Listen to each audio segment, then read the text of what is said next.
Alright, response video to the modern mystic who appears to be back in English snobby yobby mood, mode. I mean, just really, it's just so patronizing, so arrogant. Just hardly obnoxious individual sometimes.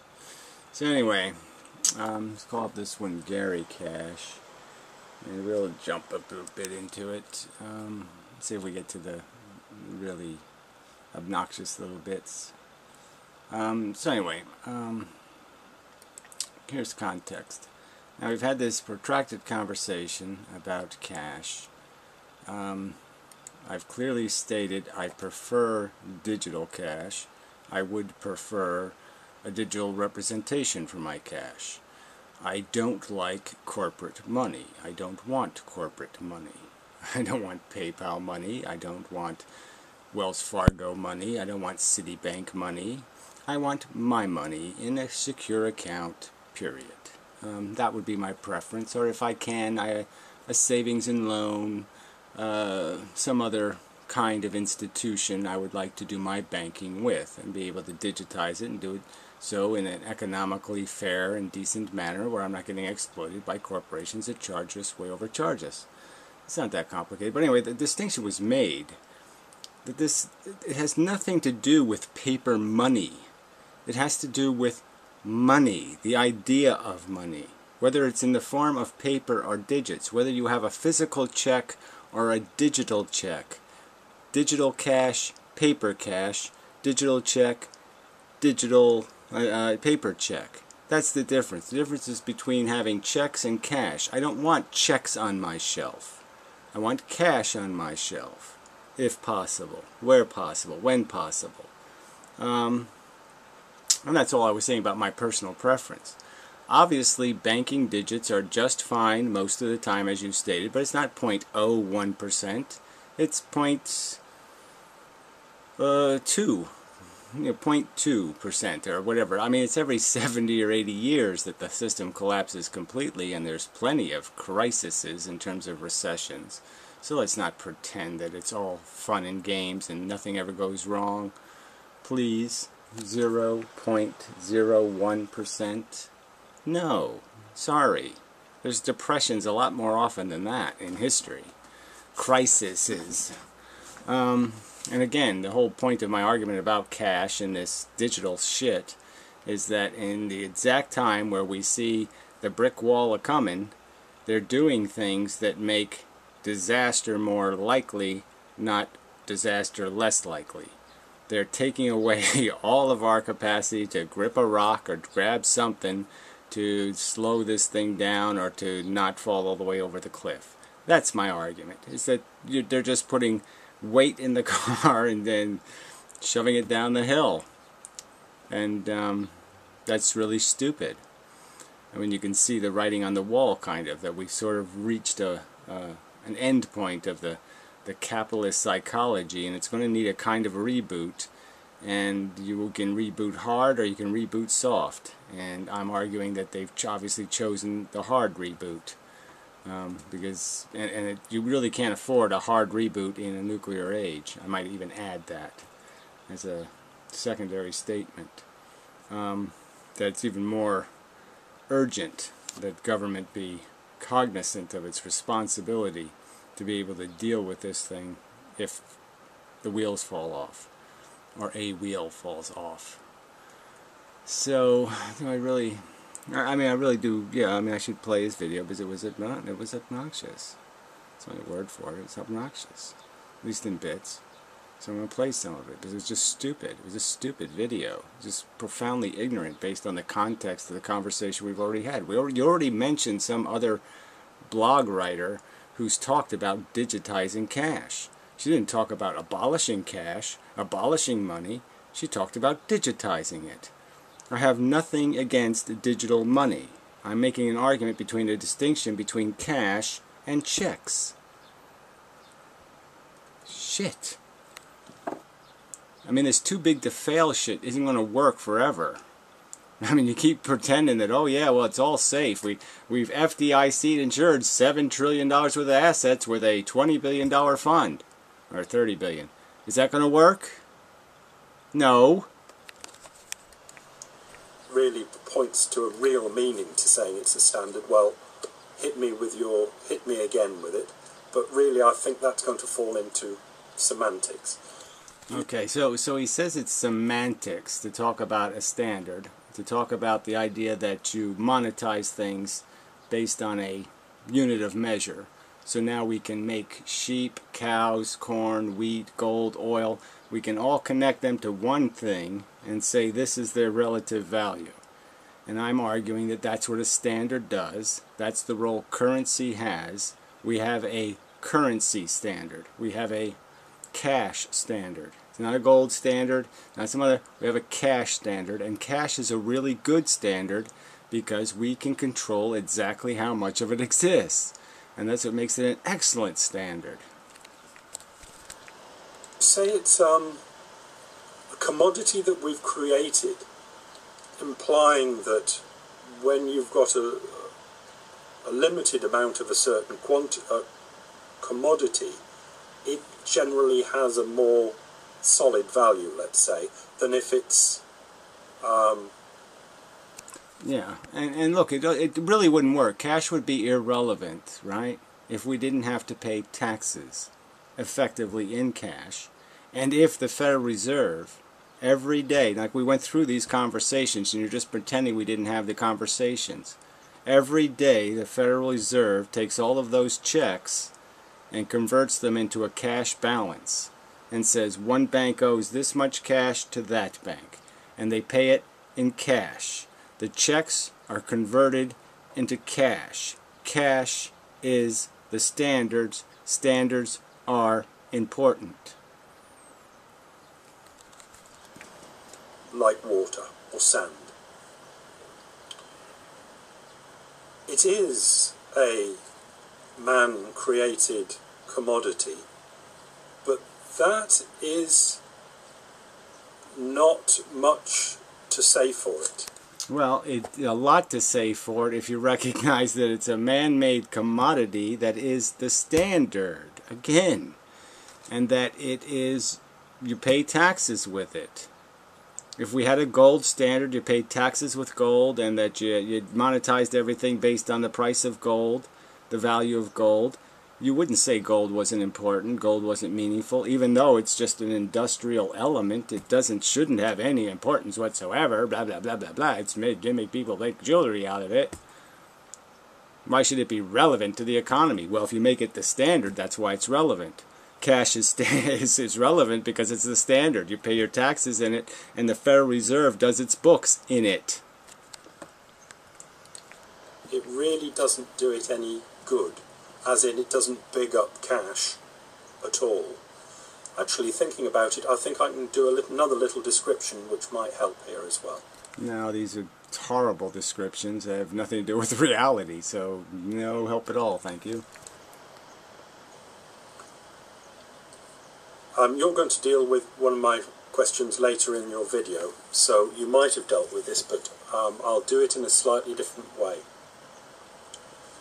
The commodity called cash, its quantity is controlled by you and me, the people. Okay, that's just, see, right there. Yeah, no, that's not helpful at all. You can say crap like that, like it means something, but yeah, no, no way. It's controlled by the Federal Reserve. That's why everybody knows who the Fed is, because the Fed's been printing money. The Fed. No, they're not talking about the people controlling the cash. Yeah, we could hoard the cash and distort its value. And that's why I made my pretty explicit argument that that's why you have to constantly maintain a little bit of inflation in the commodity price called cash to discourage people from using cash as an investment. You don't want people to invest in cash. It's not controlled by the government, the Treasury, the Fed, FDIC, or any authorities. It's controlled by the people. Right. This is in the overt face of the fact. It's just a fact. Okay, yeah, that there's $1.2 trillion in circulation controlled by the Fed. how can I say that? Imagine 100 years ago. This might run me into trouble saying 100 years ago, but imagine 100 You could have said 1,000 years ago. Because again, you're just not getting the argument, okay? Again, this is not about paper versus digits. It's about the difference between a check drawn on a bank and a bank note drawn on the Federal Reserve. A cash note guaranteed by the U.S. federal government and a bank check guaranteed by maybe absolutely nothing. I'm allowed to say there's a distinction between those two things. I'm allowed to say that some venture capitalist loving banker producing his play money, okay, maybe his money isn't worth the fucking paper or digits it's typed out of. That's the argument. This is not about paper versus digits. I'm all for digits. I'm for Federal Reserve backed digits, not banker digits. I don't want Walmart money, I don't want Google money, and for as far as I'm concerned, I don't want Wells Fargo money. Years ago, before checks, I would say that cash was a much bigger part of the economy. Let's say a ratio cash to GDP. This has absolutely nothing to do with what the relationship between the IOU notes written by people to each other and the amount of cash in the economy. The importance of something has nothing to do with which one there's more of. Okay, radon is very rare, but radon's a hell of a lot more interesting than a fucking carbon molecule. So this has nothing to do with how much of something is part of the economy. It has to do with what its role in the economy is. And all these bank digits are just a bunch of bullshit, and tons of them are leveraged nonsense and absolute crap, okay, where we can say that, yes, $1.2 trillion in cash has some sort of meaning. Now, I know GDP is a crap ratio, it's a crap thing. Yeah, it's absolutely crap. That's right, it's made out of, let's type up some fucking digits. Let's put some money in a reserve account and buy some stuff off the stock market and create a bunch of fake GDP. I can't think on the top of my head another one. Cash to GDP ratio, I can't think how to say it, but there would be a lot more cash in the economy 100 years ago. Then checks came and the amount of cash dwindled in the economy, and now we're in plastic world and it's shrunk to just about nothing. Well, again, it has nothing to do with that. It hasn't shrunk to just about nothing. It's increased by 500% in the last 25 years, and that's why we've had 500% inflation, is for that exact 30 years. Exact fucking reason. So it hasn't shrunk, okay? It's expanded, and it's expanded too much. If there was 7 times more gold every 30 years, that might be a problem for your gold prices, might it? It has been the people and their use of checks and their use of plastic that has controlled the amount of cash. So let's understand. 100 years ago, 500 years ago, 1,000 years ago, people were writing IOUs to each other. Okay? They were writing them on pieces of paper. A guy would leave his mark on a piece of paper saying, yes, you gave me 500 sheep, I owe you such and such when my crop comes in. So people were writing checks or making IOUs a long time ago, and yes, that has absolutely nothing to do with cash as the standard and cash as the unit of relative measure and its use and its function as that mechanism. It has nothing to do with the fact that we pay taxes in cash, essentially, through the Federal Reserve, and that all the punched in little cards, all the ring marks, all the IOUs made, all have to go through those banking institutions, and all of those digits are converted into cash by the Federal Reserve every fucking goddamn day. We had this conversation. If you're not going to concede that's what the Federal Reserve does, it adds up the digits, comes up with a cash balance for all those checks. It looks at all those checks, switches all the checks back and forth, comes up with a cash balance, and exchanges cash between the banks. Not checks, cash. in the economy, not the authorities. And it's the same now. It's the people that control the amount of cash in the economy. Yeah, well, it's just silly. It has that absolute nonsense. Sorry, not a bit of evidence of any control whatsoever being exercised by the people. The popularity of cash has nothing to do with how much cash there would be. If people used cash, if we didn't have PayPal and you know, we didn't have whatever postal money orders or something, people would be using cash more right now, and we'd have the same exact amount of cash in circulation. The amount of cash in circulation has absolutely nothing to do with how much it's used. It has to do with what it represents as a value, its guarantee, and it has to do with the fact that things are convertible into it. So again, this is not about how fast cash is moving in the economy. It's about the fact that cash always keeps moving. It doesn't die like a digit. Checks die. Cash doesn't die. Checks, again, are claims on stuff. Cash is a commodity in and of itself.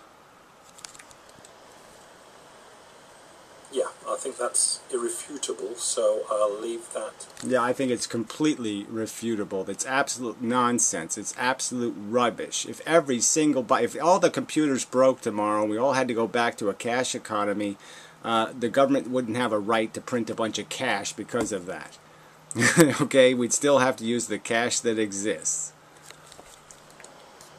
There. Okay. The groundbreaker, the nut breaker, the big point of this video is to say, start always saying something nice when talking to Gary.